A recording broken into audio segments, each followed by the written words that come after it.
final night of the NCAA DII Swimming and Diving National Championships from Birmingham. The DU men with a massive lead, all but assured of bringing home their 9th consecutive title, while the women are battling it out with Wayne State for the throne. Now, the disqualification in the 800 relay the night before opens up the door for Wayne State to pick up a 13-point lead after the night's first event, the 1-meter dive. Drury knew all along the Warriors are strong on the boards. They placed 2 divers in the top 8, but Drury also had their own diver, Laurel Bartholomew, in there to help that deficit stay within striking distance. But still, the DU women playing catch-up to begin the evening. But credit the girls of Drury. They swam phenomenally in the prelims in the morning to give themselves a shot. Sarah Pullen and Deanna Sorensen finished top 16 in the mile to tack on some points, and that's the ladies' plan. Chip, chip, chip away at that lead with their depth. Ryan Arabejo, the crown jewel of the Drury men's distance team this season, adding to their cause. His last race as a Panther is a top 8 finish in the mile. Corey McVeigh also scoring points for the men.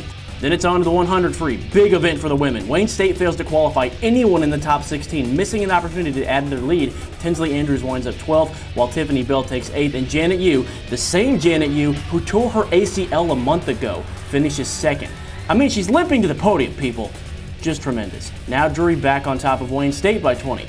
Back to the men. How about some individual titles? We got trophies on tap. 100 freestyle. That's the man they call Stas. Gotta love his flair. He tacks on 11 points with an 8th place finish, but Vlad Sadorkin, just a world beater over these last 4 days, powers his way to a 2nd individual title. Already had the 200, now has the 100, and he's fired up.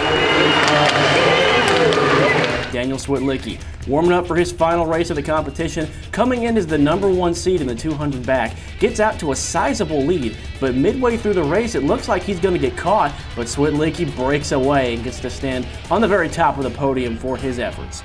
The Wayne State women respond to Drury, though, in the same event, even lined up next to each other on the blocks as Anna Azumbia finishes 2nd. Molly Brown of DU winds up 5th, a personal best, so that Drury lead slightly shrinks. But here's where DU can really make things hard on the Warriors. It's the 200 breaststroke, and Wayne State only qualifies 1 swimmer instead of their 2, and that's just for the consolation finals, while Drury gets top 8 spots from Aggie Ostrowska and Katya Alyabyeva, who gets the chance to redeem herself from the DQ from the day before. Ostrowska turns in a 2nd place finish, Alyabyeva 5th, but more importantly, that lead grows to 38, almost guaranteeing a victory with the final relay to come, and you see perhaps tears of joy, maybe just tears of relief from Alyabyeva. Now to that relay. All the women need to do is not get disqualified and the title is theirs. Tinsley Andrews starts it out and the rest of the squad starting to sense it. Leah Reed follows. Drury hanging around 3rd in the race at that point, and in comes Janet Yu, who seems like she can track down just about anyone she wants in a relay, bad ACL and all. She puts DU in front, and Tiffany Bell takes it from there with a lead. And it's time to bring the national title back to Springfield. Take a listen.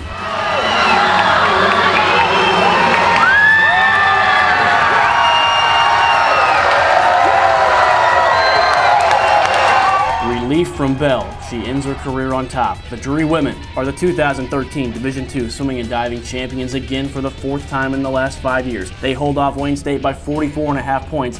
Hugs and tears all around for Drury after they came up just 1 point short of the title last season to Wayne State. So many good stories on there this season as they get the redemption they waited on for a year.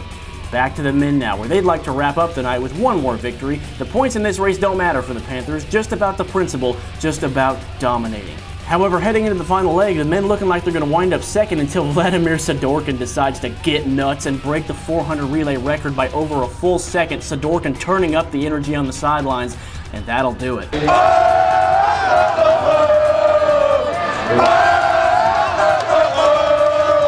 Winner, winner. Big Vlad ends his career on a high note en route to the men's 9th consecutive national title. Think about that. Continued dominance from the men. Ryan Reynolds, the coach of the year on both sides.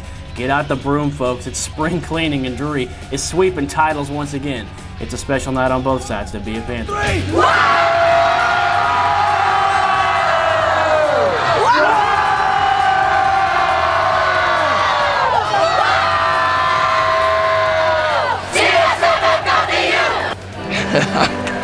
I don't know, man. It's just pretty crazy. Hey, pick up your box. It is what it is. Can't really explain it. Get your meal. Well, we just knew that you can't only be strong and supportive when everybody does everything perfectly. We knew that part of being a family is being able to forgive mistakes that happen and know that we have to pull together in order to succeed. And we knew that we couldn't do it without pulling together. And so last night we all decided to come together strong and show them today who Drury is. am ecstatic. You know, the kids just really came really strong today. I kept telling the kids after the first day and the second day, I said, I really think your best days of swimming are still ahead of you, and I think we showed that today. I think the reason we worked so hard during the years so we can pull off the kinds of swims that we had today on the 4th day. Schwitlicki to, you know, upset the 3-time national champion in the 200 back, break the team record. Sidorkin's 41.9 insane last 100 to come back and set the national record in the 400 free relay, and Molly Brown's personal best, and I could go on with all these just amazing performances on day 4 after these kids are really spent, and I couldn't be happier.